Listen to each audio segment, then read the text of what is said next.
আল্লাহ সুবহানাহু ওয়া তাআলা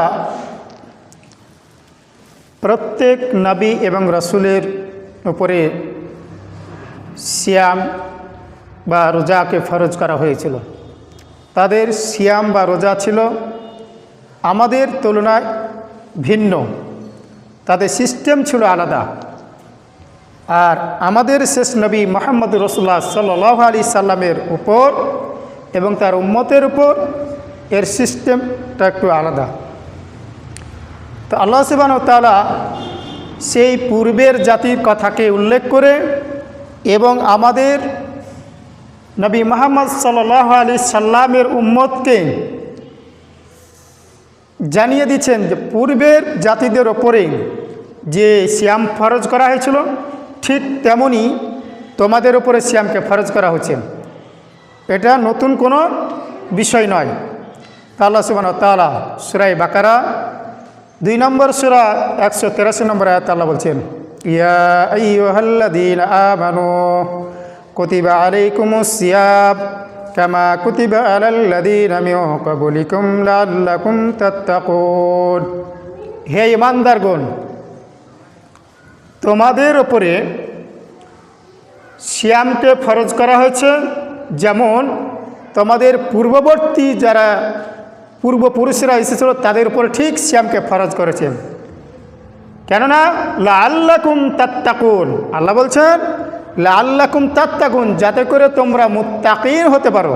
শ্রদ্ধেয় সম্মানিত, তাহলে আল্লাহ সুবহানাহু ওয়া তাআলা শেষে যে বাক্যটি বলেছেন এই বাক্যটি হচ্ছে সবচাইতে একজন মুমিন ঈমানদার ব্যক্তির কাছে সবচেয়ে গুরুত্বপূর্ণ বিষয়, যে লাআল্লাকুম তাত্তাকুন শব্দ নিয়েছে যাতে করে তোমরা মুত্তাকিন হতে পারো, ঈমানদার হতে পারো।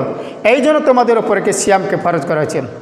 সম্মানিত সুধীমণ্ডলী, যে কথা বলছিলাম যে আমরা বছরের পর বছর আমাদের জীবন থেকে আমাদের কাছ থেকে সিয়াম রমাজান বিদায় নিচ্ছে, কিন্তু আমরা মুত্তাকিন হতে পারিনি। আমরা মুত্তাকিন এখনো হতে পারিনি। কারণ আমরা যদি মুত্তাকিন হতে পারতাম, মা বোনেরা যদি মুত্তাকিন হতে পারতাম এবং ভাই বাবাজিরা যদি মুত্তাকিন হতে পারতাম, তাহলে মসজিদে খালি থাকতো না এবং মা বোনেরা বেনামাজি হয়ে যেত না রমাজান মাসের পরে। বুঝতে পারলেন না? আজকে অসংখ্য মানুষ এই রমাজান মাসে সিয়াম পালন করে ঠিকই, কিন্তু সিয়ামের গুরুত্ব দিয়ে সিয়াম পালন করে না। কারণ আমরা যদি সিয়াম যদি গুরুত্ব সহকারে এর তাৎপর্য এর মাহাত্ম্য যদি আমরা বুঝতে পারতাম, তাহলে আজকে আমরা এই মসজিদ খালি হতাম না। আর আমরা যে মুসলিম দাবি করে সমাজে বসবাস করছি, আমরা কখনো বেনামাজি হয়ে আর জীবনযাপন করে অতিবাহিত করতাম না। খুব দুঃখের পরিতাপের বিষয়। আরে রমাজান মাস আসলো, আসার পরেও মানুষকে শিক্ষার জন্য একটা বড় মাধ্যম হলো এই সিয়াম।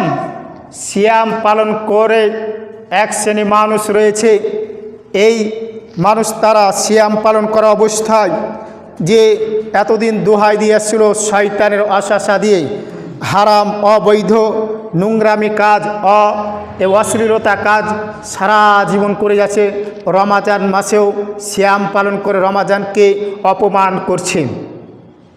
অপমান করছে না? কত অপমান করছে। অনেক মানুষ সিয়াম পালন করে না, সে এমনিতে সিয়াম পালনকারীর সামনে সে এমনি মানে অমুসলিমদের মতন কৃষ্টি কালচার তার সামনে খাদ্য পান করছে, খাবার খাচ্ছে, বিড়ি খাচ্ছে, গুলগুট্টা খাচ্ছে, তেরঙ্গা খাচ্ছে, মদ খাচ্ছে। যাহা আল্লাহ সুবহানাহু ওয়া তাআলা হারাম করেছেন সমস্ত হারাম অবৈধ কাজ একজন সিয়াম পালনকারীর সামনে প্রকাশ্যভাবে এগুলো কাজ করছে, আমরা দেখতে পাচ্ছি। তাহলে আমরা যে লাআল্লাকুম তাত্তাকুন শব্দ আল্লাহ বললেন, তাহলে আমি যে সিয়াম পালন করলাম এই লাআল্লাকুম তাত্তাকুন কী করে মুত্তাকিন হতে পারলাম? জি, মুত্তাকিন হওয়া অত সহজ কাজ নয়। যে আল্লাহ তাআলা যেভাবে বলেছেন, শুধু আমরা ফরজ এই মাসেই সিয়াম পালন করলাম, ফরজ সিয়াম, আর নামাজ তো ঠিক মতন পড়ি না। যদি কেউ যদি এক ওয়াক্ত যদি সালাত ছেড়ে দেয়, তাহলে সে সিয়ামকে অপমান করলো, তার সিয়াম রেখে কোনো 5 পয়সাও লাভ হবে না। ওলামা ইকরামরা বলছেন। মুহাদ্দিসিনরা বলছেন যে ব্যক্তি জোহর ফজরের সাহারি খেলো, সাহারি খাওয়ার পরে যদি সালাত আদায় না করে ঘুমিয়ে যায়, তাহলে সারাদিন না খেয়ে থেকে কোনো 5 পয়সা লাভ নেই, আল্লাহ তাআলার কাছে কোনো মূল্য নেই। আল্লাহ দেখতে চান না যে তুমি কত বাহাদুরি যে সারাদিন না খেয়ে থাকলে, যে আমাকে দেখালে এটা দেখা না। মূল যেটা বিষয় সেটা হচ্ছে সালাত। নামাজই তাকে সমস্ত অশ্লীলতা থেকে তাকে বিরত রাখবে। কিন্তু আমাদের মধ্যে অশ্লীলতা নেই, আমাদের মধ্যে যে সহনশীলতা, যে ভদ্রতা, নম্রতা, এটা আমরা কিন্তু এখন পর্যন্ত অর্জন করতে পারিনি। আর না পারার কারণে আজকে আমরা অসংখ্য মুসলমান সাহারি খাওয়ার পরে ঘুমিয়ে যাই, নামাজ পড়ি না। এটা আল্লাকুম তাত্তাকুন নয়।